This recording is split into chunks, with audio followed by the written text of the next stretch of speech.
cutting tail to give to teeth. To work. Now we have new threats, and we need the urgency of this moment. As you said, Mr. Chairman, the most dangerous moment we've been since the end of the Cold War, and possibly since World War II. The urgency to do everything possible to get the capabilities into the hands of warfighters, Emergency Powers Defense Production Act, whatever it takes, and an audit is certainly part of it. Why do you want to do this? Why do you want to do this job? What drives you? You have 30 seconds. Because I love my country, Senator, and I've dedicated my life to the warfighters. People see me as someone who hosts a morning show on television. But people that really know me know where my heart's at.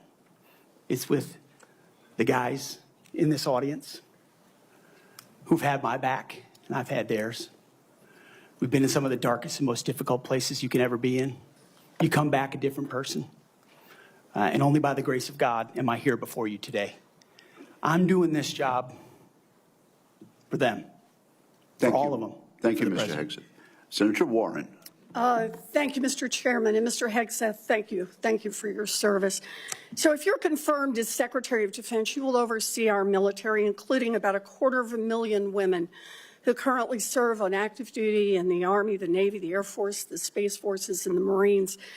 And I have serious concerns that your behavior toward women disqualifies you from serving in this role. Now, I've been trying to get answers from you for quite some time on this. You haven't wanted to meet or to answer any of my questions, so we'll just have to do it here and dive in. I want to pick up on some of the questions asked by Senators Shaheen and Gillibrand and Hirono, and I just want to make sure we have a list of some of the facts that I think are undisputed. I'm not going to talk about anonymous sources. I'm just going to quote you directly. We've got the video. We've got it in print. So going back to January 2013, you told a Fox News interviewer that women in the military simply couldn't measure up to men in the military, saying that allowing women to serve in combat roles would force the military to lower the bar. You picked up on that same theme in 2015, making remarks on Fox News, referring to women in combat as, quote, it would erode standards. June 2024, you said on Ben Shapiro's podcast, quote, women shouldn't be in combat at all. And then, of course, we've talked about it in 2024. You published a book, and you say on page 26 of your book, we need moms, but not in the military, especially in combat units. Page 48 of your book, you claim that women should not be in combat roles because men are distracted by women.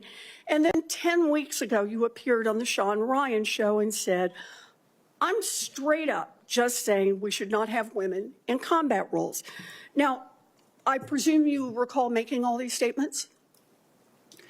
Senator, I'm not familiar with the article you're pointing to in 2013, but it underscores my argument completely, because in that 2013 argument, I was talking about standards. So standards are what it's always been about, let's not Senator. have this same fight always again. Been about Senate I've quoted standards. You directly. We've got the video. We're happy to show it. But I want to be clear here. For 12 years, you were quite open about your views, and your views were consistently the same. Women are inferior soldiers, sailors, Marines, airmen, and guardians. And in case anyone missed the point, and these are your words from 10 weeks ago, women absolutely straight up should not be permitted to serve in combat. And I notice on each of these quotes, those are said without qualification. It's not by how much you can lift or how fast you can run. They don't belong in combat, period, or your words, straight up. And then on November 9th, 2024, just 32 days after your last public comment saying that women absolutely should not be in combat, you declared that, quote, some of our greatest warriors in combat are women. And you support having them serve in combat. Now, that is a very, very big about face in a very, very short period of time. So help me understand, Mr. Hegseth, what extraordinary event happened in that 32-day period that made you change the core values you had expressed for the preceding 12 years? Senator, again, I very much appreciate you bringing up my comments from 2013, because for me, this issue has always been about standards. And unfortunately, because of some of the people that have been in political power for the last 4 years, priorities other than standards, lethality, and meritocracy have driven decision-making. I'm quoting you from the podcast. Women shouldn't be in combat at all. Where is the reference to standards, that they should be there if they can carry, if they can run? I don't see that at all, Mr. Hegseth. What I see is that there's a 32-day period in which you suddenly have another description about your views of women in the military. And I just want to know, what changed in the 32 days that the song you sang is not the song you come in here today to sing? Senator, the concerns I have and the concerns that many have had, especially in ground combat units, is that in pursuit of certain percentages or quotas, standards have been changed. And that makes the combat more difficult for everybody involved. Let me make a suggestion about what happened in that 32 days. You got a nomination from President Trump. Now, I've heard of deathbed conversions, but this is the first time I've heard of a nomination conversion. And I hope you understand that many women serving in the military right now might think that if you can convert so rapidly your long-held and aggressively pursued views in just 32 days, that 32 days after you get confirmed, maybe you'll just reverse those views and go back to the old guy who said straight up, women do not belong in combat. Now, Mr. Hegseth, you have written that after they retire, generals should be banned from working for the defense industry for 10 years. You and I agree on the corrosive effects of the revolving door between the Pentagon and defense contractors. It's something I would have liked to talk to you about if you'd come and been willing to visit with me. But the question I have for you on this is, will you put your money where your mouth is and agree that when you leave this job, you will not work for the defense industry for 10 years?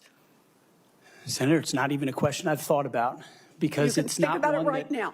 It's not one. My motivation for this job I understand has never that. I been just about need what a could yes or no conceivably here. come next. Time is short. I just need a yes or no. I would consult with the president about what the policy should be In at the Defense other Department. words, you're quite sure that every general who serves should not go directly into the defense industry for 10 years, but you're not willing to make that same pledge? I'm not a general, Senator. You'll be the one. Let us just be clear. You're saying sauce for the goose, but certainly not sauce for the gander. I would want to see what the policy of the president Oh, I'll is. bet you would. Thank you, Senator Warren. Senator Tuberville. Thank you, Mr. Chairman, and thanks for your hard work and your committee's hard work, Mr. Chairman. This has gone well. I'd like to submit this letter, topic conduct at Vets for Freedom for Hegseth. I'd like to submit that for the record, please. Without objection. General Hegseth, Mr. Hegseth, thanks for being here today and with your family. I know this is tough. That's what it's all about, though. You're a tough guy. Been here for a while. Never seen this many people that here for a support of a nominee. That's impressive. I met with a lot of them yesterday, and they are very passionate. So thank you for willing to take this on, and congratulations on your nomination. I'm worried about recruiting. I mean, we can look at everything out there and talk about all these things, these narratives, but at the end of the day, I came from a team sport where the players actually won the games. And that's what's going to happen here. You're not going to win the game. Now, you're going to set the precedent, and you're going to get the blame or the credit, but there's going to be people that's going to be under you that's going to set the precedent for the future of our country. Now, the war games that we play on our computers with our adversaries right now, for us it don't look good because our military, we're in trouble. Our whole country's in trouble. Thank God President Trump got elected November the 5th. We couldn't kept down this same path. We could not, that could not happen. I met with a couple of generals this summer. Coach, we're spending more money on transgender restrooms than we are coverings for $100 million airplanes. That's not acceptable. We can't do that. That's not what this is about. Met with a couple of Navy SEALs not too long ago. They just got back from crawling around in the mud and the muck, overseas, unknown places. Couldn't tell you where they've been, carrying a weapon, obviously protecting us and our allies. And the first week they're back, what'd they do? They had to go through a week of DEI training. Both are now out. They give it up. It was embarrassing to them of what they had to do. We've lost all sight of what we're doing in our military, lost all sight. It starts with leadership, and it starts with recruiting. Well, when a young man used to, when I was growing up, if you couldn't afford to go to college, you had the opportunity to go to the military where you could learn a trade. You could learn, you could make a living for your family, and eventually possibly get an education. That was a good alternative. We've forgotten that. We've forgotten it. We can't give up on our young people. Young people are our number one commodity in this country, and they're the ones that's going to live and die for the freedom of this country in the future. So, again, thank you for taking this on. Recruiting. Our service academies Recruiting is a really big are issue meant here. to serve as our Let's see what his primary response is. commissioning source of officers. It now appears that they are a breeding ground for leftist activists and champions of DEI and critical theory. Now, not all, but some. And some is way too much. Some is How are we absolutely going way to too much. eliminate this, Mr. Hegseth? How are we going to get this back on track to where we grow our leaders? I had a young man that forever he wanted to go to West Point. I got him a nomination, I got him accepted, and he turned it down. He says, Coach, I'm not getting involved with that mess. How are we going to overcome this? Senator, thank you for the question. And I think it comes down to leadership, clear leadership. From President Trump through me, should I be nominated? And that's what soldiers, sailors, airmen, Marines, and Guardians see, is clear leadership. It says, this is what we believe. This is the mission we're going to give you. Here's the equipment we're going to give you, and here's how we're going to support you. Because the military, at a lot of levels, Senator, has been for generations a family business. You know, my grandfather served, my father served, I served, my daughter served. That chain has started to break with generations of people my age and older talking to their kids and grandkids, wondering, pondering, do I want them to serve? Will my country use them responsibly? When that kind of doubt is cast, you get serious recruiting problems like we do right now. You get questions about whether I want my son or daughter to follow my path in West Point, which I've heard multiple times. Would I want my... And so you have to rip, root, and branch the politics and divisive policies out of these institutions and then focus them on creating and preparing actual future military leadership. West Point traditionally is focused on engineering, and rightfully so, because in our fighting forces across all services, we need the best and brightest minds in engineering, in addition to military studies. That's what I did at ROTC at Princeton, military science. And we need more uniformed members going back into West Point, the Air Force Academy, the Naval Academy, as a tour to teach with their wisdom of what they've learned in uniform, instead of just more civilian professors that came from the same left-wing woke universities that they left, and then try to push that into service academies. When that changes, Senator, I truly believe under Donald Trump, we will have a recruiting renaissance. That sends signals to the world, to our enemies and our allies alike, that America's back. And thankfully, then we have the men and women of our country willing to want to serve. Thank you. And it's about attitude, too. And I love your attitude. You've got to be motivated. You've got to understand that people, they will hook up with you. They will understand and learn under their leaders. Why would you fight for a country that you don't love? That's what I keep hearing from a lot of our college kids that they're getting from these woke universities that they go to. Now, and I worked at a lot of them. That is one of the excuses I get from our kids. We've got to break that. Another one.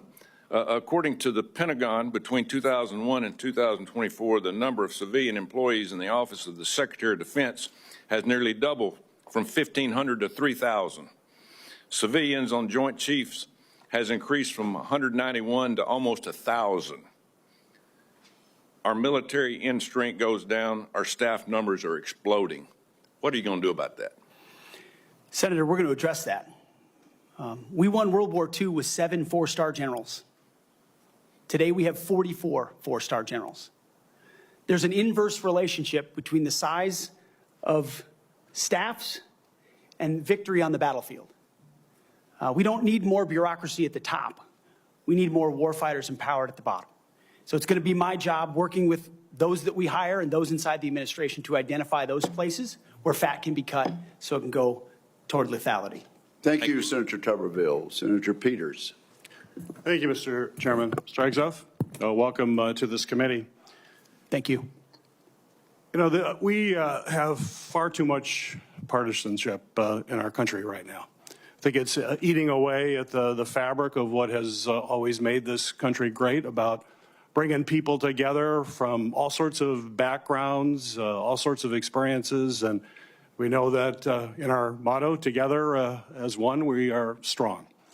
And so we in this committee, and certainly I speak for myself, but I think I speak for many of my colleagues, want to take partisanship out of this proceeding as much as we can. I'm not naive. It's out there. I get it.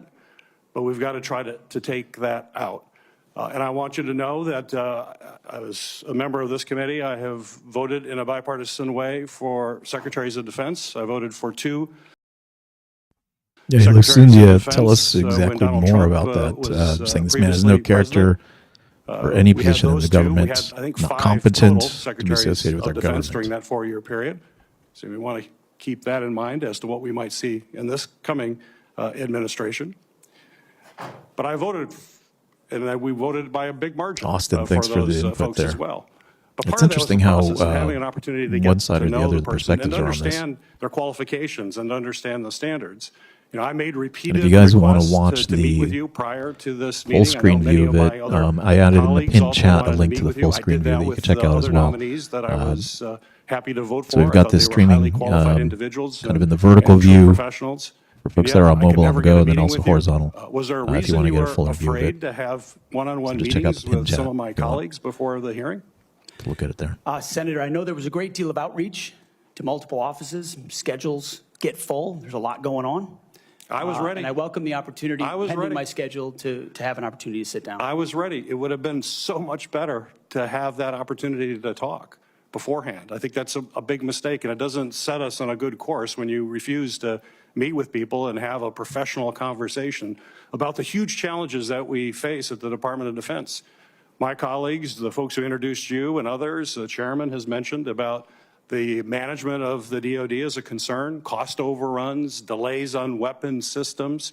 We need strong management at the Department of Defense, first and foremost.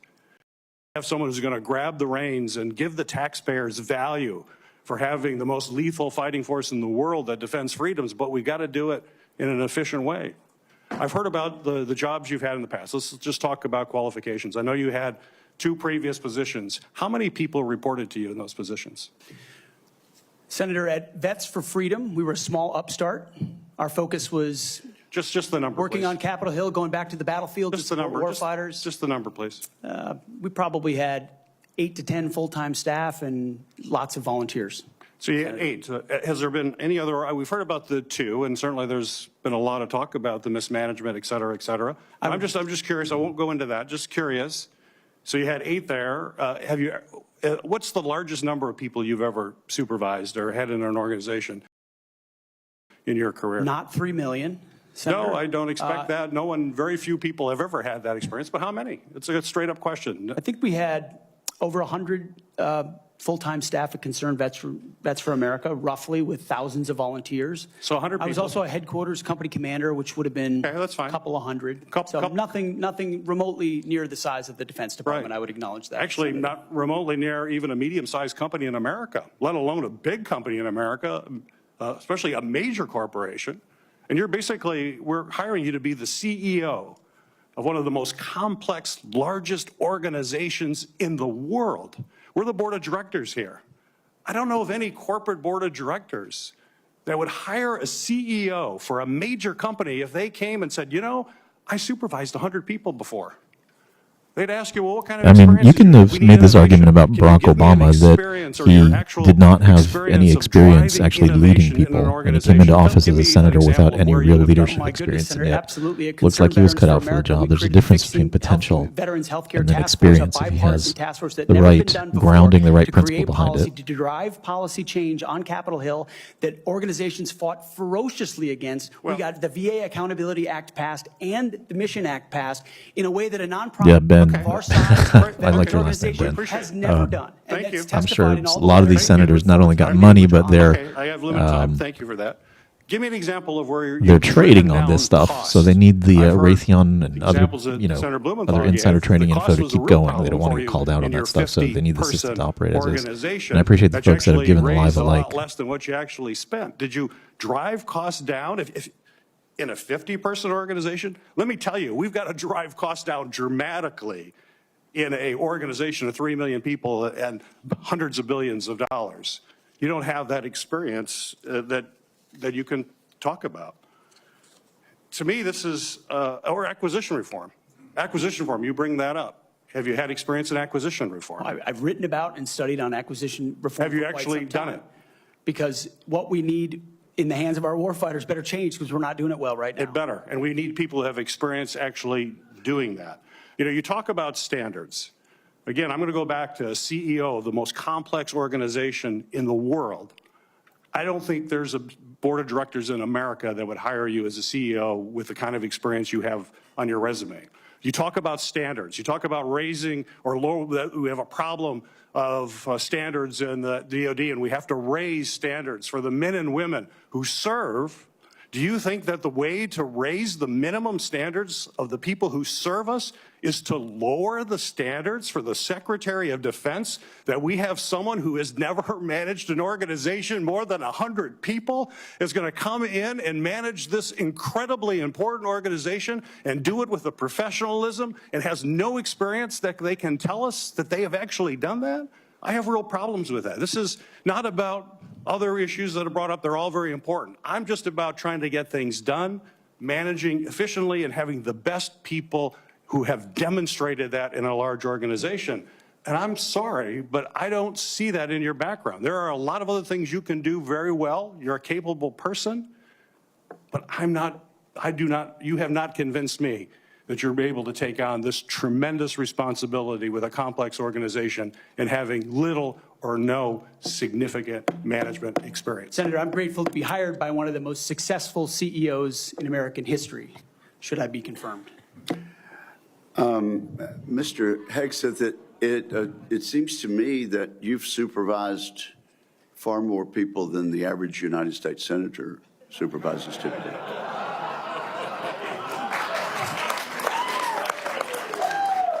That was killer. And Except for former governors, Mr. Chairman. Senator Mullen, I understand you are yielding back your time and do not wish to ask a question. I was misinformed. Senator Mullen, okay. that's right.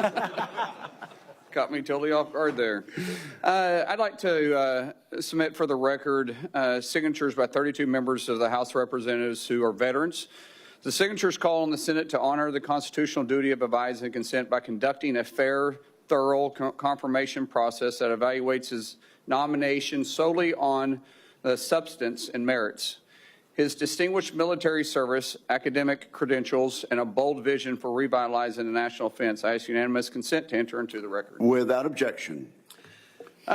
You know, there's a lot of talk going about talking about qualifications and then about us hiring him if we are the board. But there's a lot of senators here I wouldn't have on my board because there is no qualifications except your age, and you got to be living in the state and you're a citizen of the United States to be a senator. Other than the fact we got to convince a lot of people to vote for us. And then when we start talking about qualifications for if you're qualified for it, could the chairman tell me what the qualifications are for the Secretary of Defense? Mr. Chairman, could you tell me what the qualifications are for the Secretary of Defense?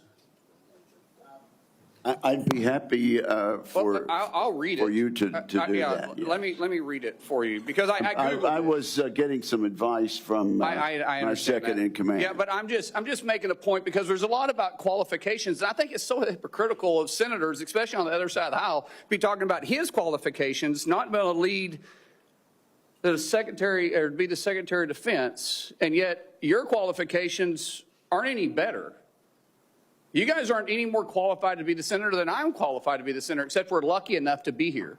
But let me read you what the qualifications of the Secretary of Defense is, because I Googled it, and went through a lot of different sites, and really it's hard to see. But in general, the U.S. Secretary of Defense position is filled by a civilian.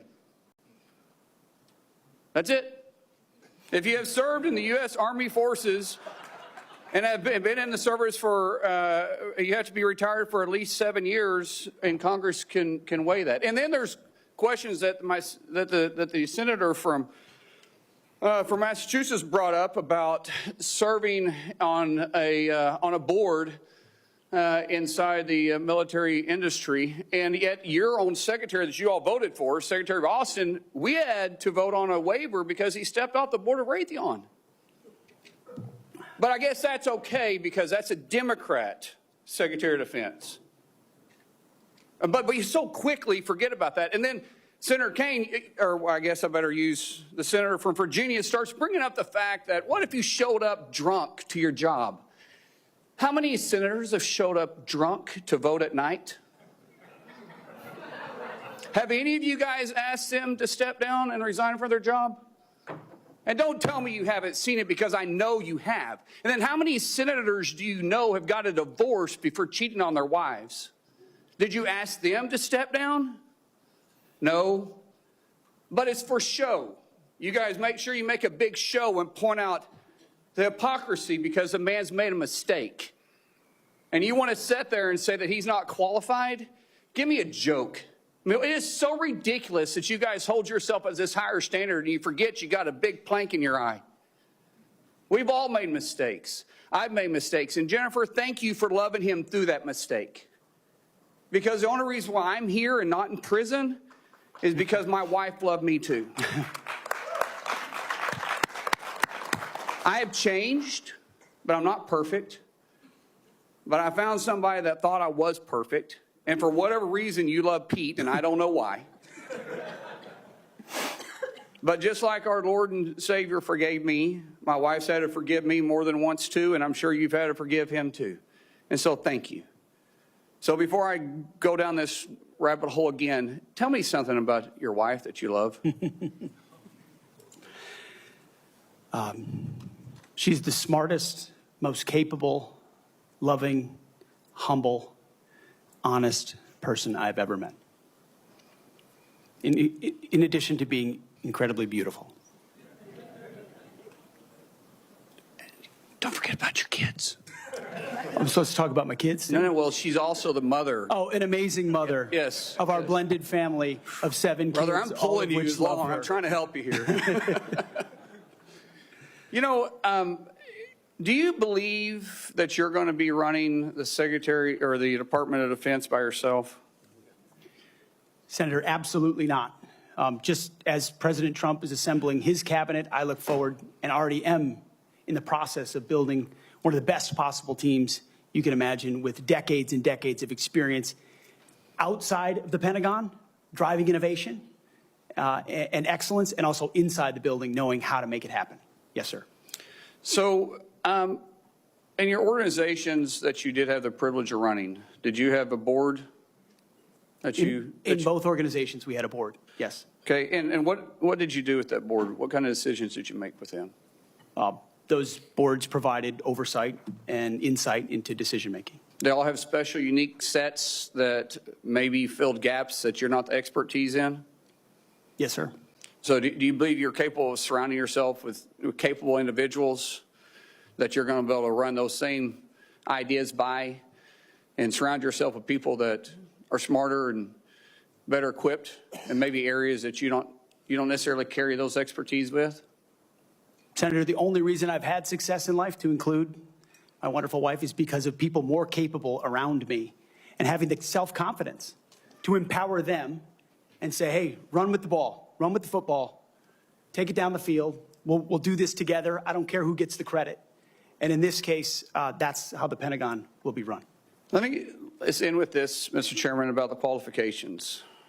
You got a man who has literally put his butt on the line, who served 20 years in the service, multiple deployments, has heard the bullets crack over the top of his head, has been willing to go into combat, been willing to see friends die for this country. And he's willing to still put himself through this. His wife is willing to still stand beside him, knowing he wasn't perfect, knowing that all this was going to be brought up, and he's still willing to serve the country. What other qualifications does he need? That I yield back. Thank you, Senator Mullen. Senator Duckworth. And again, we really are going to strictly enforce the rule about no demonstrations or noise. The distinguished ranking member. Just a point of personal privilege to make a correction. The reason that General Austin required a waiver was not because of his participation in a corporate enterprise. It was because he did not have 7 years of interruption between his service and his appointment. Second point is that if any of us were appointed as Secretary of Defense, we would be subject to the same types of questions. And the case in point is Senator John Tower was nominated for Secretary of Defense. It was discovered by his colleagues that his behavior was not commensurate with the responsibilities despite his service, and he was voted down. Thank you. Thank you, Mr. Chairman. Senator Duckworth, you are recognized. Thank you, Mr. Chairman. And also, Secretary Mattis had to have this waiver as well. Mr. Hegseth, this hearing is about whether you are qualified to be Secretary of Defense, and one of the qualifications, to answer my colleague's question, is to actually win the votes of every member of this committee and to be confirmed by the United States Senate. And you need to convince us that you're worthy of that vote, because the people of the state of Illinois voted for me to be their senator so that I could cast that vote when it comes to picking who is going to be the next Secretary of Defense. This hearing now seems to be a hearing about whether or not women are qualified to serve in combat, and not about whether or not you are qualified to be Secretary of Defense. And let me just say that the American people need a SecDef who's ready to lead on day one. You are not that person. Our adversaries watch closely during times of transition. And any sense that the Department of Defense that keeps us safe is being steered by someone who's wholly unprepared for the job puts America at risk. And I am not willing to do that. With that in mind, Mr. Hegseth, I want you to try to explain to the American people, this committee, who have to vote for you, and to our troops who are deployed around the world, why you are qualified to lead the Department of Defense. We already know that you've only led as large as a 200-person organization. We already know that you so badly mangled a budget that after you left, they had to bring in a forensic accountant to figure out what went wrong. And that the largest budget you ever managed was about $18 billion. You know, that is about 51,560 times lower than the Department of Defense budget of $825 billion. $16 million is 51,568 times smaller than the defense budget. Please describe to me, Mr. Hegseth, you talk about DOD passing an audit. Please describe to me a time or an organization when that you led underwent an audit, because you say you're going to hire smarter people than you to run this audit. I'm not asking you to be an accountant. I want you to be able to tell me what kind of guidance will be given to those employees, what will happen whether or not you pass that audit. Have you led an audit of any organization, yes or no? I don't want a long answer, yes or no. Have you led an audit of any organization of which you were in charge? Senator, in both of the organizations I ran, we were always completely fiscally responsible. Yes or no, did you lead an audit? And the way yes my leadership or no, did you lead an audit? Stated, yes or no? Completely what are you afraid of? You can't answer this question. Yes or no, did you lead an audit? She Do you not know this answer? Senator, yes every part no? of my leadership yes of these organizations yes has been no, misrepresented. I will take that as a no. What were the findings? So there were no findings because you've never led an audit. What guidance did you give the auditors? None, because you've never led an audit. Nobody expects you to be an accountant, Mr. Hegseth. What we expect is for you to understand the complexity of this Pentagon budget process that is absolutely necessary tuning to her out. outfit How our about you guys? warfighters. Look, the Secretary of Defense is required to make quick decisions every single day that, well, with high-level information that's being provided for them. A Secretary of Defense has to have breadth and depth of knowledge. Right now, I am concerned that you have neither. Mr. Hegseth, what is the highest level of international negotiations that you have engaged in, that you have led in? Because the Secretary of Defense does lead international security negotiations. There are three main ones that the Secretary of Defense leads and signs. Can you name at least one of them?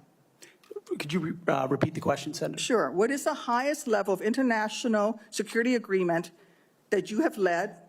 And can you name some that the Secretary of Defense would lead? There's three main ones. Do you know? I have not been involved in international security arrangements because I have not been in government other than serving in the military. So my job has been to So no, the lead answer is men no. and Can you women in name one of the combat. three main ones that the You're Secretary talking of about Defense defense signs? arrangements. I mean, NATO might be one that you're referring to.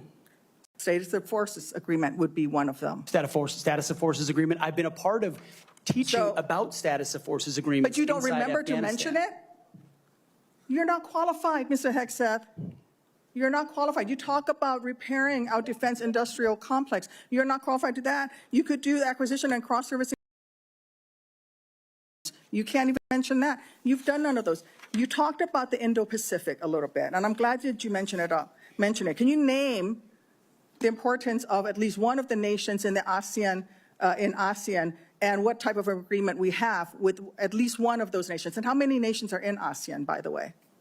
I couldn't tell you the exact No, you amount of couldn't, nations because in you've that, not but I even know we have bothered to allies do- in South Korea and Japan and in AUKUS with Australia, trying to work Okay. on submarines with them. Mr. and data Hegseth, transfers none with of those them. countries We are have in allies ASEAN. across. None of those three countries that you've mentioned are in ASEAN. I suggest you do a little homework before you prepare. Same copy. These words are repeated over and over and over again. And let me read out two things to you, two sentences. I will always place the mission first, and I am disciplined, physically and mentally tough, trained and proficient in my warrior task. Mr. Hegseth, our troops follow these words every single day, and they man up and they pack their rucksacks and they go to war. And they deserve a leader who can lead them, not a leader who wants to lower the standards for himself or raising the standards for other people. And by the way, our troops already meet the standards. We ask troops to man that ship, fight that fire, fly that helicopter in your place as Secretary of Defense. You say you care about keeping our armed forces strong and that you like that our armed forces are meritocracy, then let's not lower the standards for you. You, sir, are a no-go at this station. Thank you, Senator Duckworth. I would like to submit for the record a letter submitted by Mr. Brian Marriott that says anyone who would claim that Pete mismanaged funds at Vets for Freedom is ignorant of the facts. Without objection, it will be admitted to the record. Senator Budd. Thank you, Chairman Wicker, and congrats on your chairmanship of this committee. I want to thank you for your leadership and your handling of this today. I think you're doing a great job. So I want to also submit for the record a letter submitted by Mr. Daniel Catlin, the former operations manager at Vets for Freedom. Mr. Catlin's letter states that Mr. Hegseth and Mr. Catlin conducted weekly meetings to meticulously review every dollar that the organization spent. Pete's hands-on approach and dedication to financial responsibility ensured that Vets for Freedom operated within its budget. Mr. Catlin's letters also states that Pete treated his staff with the utmost respect, regardless of race or gender. So I ask unanimous consent to enter this into the record, Mr. Chairman. Without objection, so ordered. Thank you. Mr. Hegseth, congratulations on your nomination. Thanks for appearing before the committee today. I enjoy meeting you in my office before Christmas, and I've enjoyed our friendship before that. You know, you stated in your advanced policy questions that the American people need to be informed, engaged, and inspired to join our military. I wholeheartedly agree with that. And we also have a problem, though, with obesity and falling academic standards. It's very concerning. We've talked about that before. So if confirmed, how would you approach increasing the number of Americans eligible to serve in the military, but without lowering standards? Well, Senator, I think there are already, to the credit of, I believe, the Army and other services have now caught up to that, which have piloted programs that have had some success, that have allowed young Americans who want to serve in the military but can't necessarily pass the ASVAB or pass the APFT to get into basic training, an opportunity to get caught up, or preparatory class. Unfortunately, yes, we do have a problem of obesity in our country, not necessarily something that if I'm confirmed, Secretary of Defense is able to address. But I do think leading from the front matters. I do think having a Secretary of Defense that will go out and do PT with the troops matters, that has been out there and done that before. And hopefully that's a motivating factor for young people. But the reality of obesity and criminal backgrounds and medical problems have long been an issue of recruitment in America, unfortunately. What changed is the perception of military service because of the condition of the services, and frankly, because of, in some ways, the way our schools don't teach young people to love the country anymore. And if you don't love the country, why do you want to serve that country? That's a deeper problem. But all of those things need to be addressed to revive recruiting, and obesity is certainly a part of it. Thank you for that. So I've had multiple conversations, young folks back in North Carolina, young men, young women, and we get to meet a lot of them. But, you know, I hear from some of these folks who I encourage to join the military. They say that they're concerned that it's become politicized. And if confirmed, would you commit to working with my office to address the military recruiting crisis and ensuring the military is focused on warfighting? Senator, absolutely. Number one, from day one, with a mandate from the Commander-in-Chief, who received that mandate when Americans spoke out loudly and said, we want peace through strength, we want America first foreign policy, and we don't want political ideology driving decisions inside our Defense Department. That was clear. It's an infection that the American people are acutely aware of, which the men and women in this room have lived firsthand. I've lived it firsthand. And that's why it will be a priority. And I truly believe, and I'm humbled by this, the response we've already seen from young men and women who've decided to join the military when they had said, I wasn't going to. But seeing a Commander-in-Chief, Donald Trump, reassured them. Seeing the possibility, if confirmed, of a Secretary of Defense that would have their back reassured them. And so in the first couple of months after President Trump's election, we have already seen, the numbers are there, a recruiting surge in all the services that I would welcome the opportunity to continue. And it's humbling to think that families across this country would have confidence in us to deliver for their young men and women. There's no more important task. Thank you for that. So shifting gears a bit, I want to hear some of your thoughts on the growing fighter aircraft capacity gap with China and what this means for a potential fight in the Indo-Pacific. So if confirmed, what policy recommendations will you make to the President on procurement and maintenance of 4th and 5th generation fighters while we continue to research and develop 6th generation and collaborative combat aircraft? Senator, that's a very important conversation, one that I've been looking at a great deal. A lot of it, just to be clear, involves classifications and understanding precisely cost and capabilities, including capabilities of enemy systems, both not just 4th and 5th, but potential 6th generation, which we've already seen a prototype released from the Chinese. That's a dangerous development, considering at least the publicly understood condition of NGAD, which I look forward to the opportunity to looking underneath the hood on that. But ensuring 4th and 5th are capable and upgraded as necessary will be a part of our contingency. But when you look at what's happening in the Indo-Pacific, I'll be back. We'll keep the stream going. Operability, range is going to matter because it's such a large battle space. That will all factor in decisions that are made. And that's where I feel, frankly, a little bit liberated, is that I didn't work at Lockheed or any number of, pick a defense contractor. I didn't mean to point one out in particular. Pick any. I haven't. I don't have a special interest in any particular system or any particular company or any particular narrative. I want to know what works.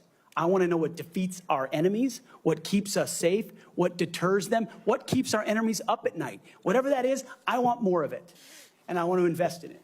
And I know that's the view that President Trump has as well. Thank you. You know, some have commented recently about the need to eliminate immediately a manned aircraft. So I'd say maybe one day, but that day's not now, and certainly not before 2027, especially in the Indo-Pacific. So if confirmed, will you commit to work with my office in this committee to ensure the proper mix of fighters, manned and unmanned? I look forward to working with you on that, Senator, because unmanned will be a very important part of the way future wars are fought.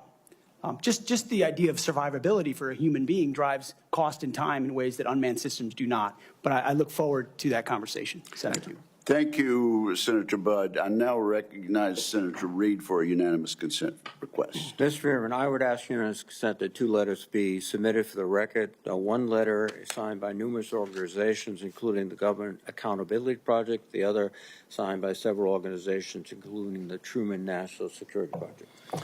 Without objection, so ordered. Now, Senator Kelly, Senator Rosen got here after the gavel went down. Do you really want to go ahead of her? I am going to defer to my good friend and colleague, Senator Rosen, That from is the a really great good, state of Nevada. Really good decision. Senator Rosen, you are recognized. And thank you, Senator Kelly. I owe you one. Thank you, Chairman Wicker, Ranking Member Reed, for holding this hearing. And Mr. Hegseth, I appreciate your service and your willingness to serve again. However, I am deeply disappointed that you would not agree to meet with me, as other members have said on this committee prior to this hearing, as is the precedent for this committee and others. So let me tell you a little bit about what I would have talked about had you made yourself available prior to the hearing. Nevada is home to the premier aviation training ranges for both the Air Force and the Navy, the largest ammunition depot in the world, and the only place in the country where we are able to verify the reliability of our nuclear stockpile without the need for explosive testing. The Nevada National Guard is one of the only few units across the country with the mission of fighting wildfires. That's for another hearing. And currently activated to fight the devastating fires around Los Angeles in support of our neighbors. We therefore play a critical role in our national security, and the person who holds the position of Secretary of Defense matters greatly to Nevada service members and our military equities. But every single person who serves in the military, we've talked about, my colleagues, esteemed colleagues, we've talked about recruitment and retention. One day, they will become a veteran. So my veterans and the folks who are serving active duty now are concerned about what you think. DOD does not have jurisdiction over Nevada's 200,000 plus veterans, but I am interested in your views about the service members once they've transitioned out of the military, given the influence you would have while they're in service if confirmed. In 2019, on a segment of Fox and Friends, you said that veteran service organizations, VSOs, I'm going to quote, encourage veterans to apply for every government benefit they can ever get.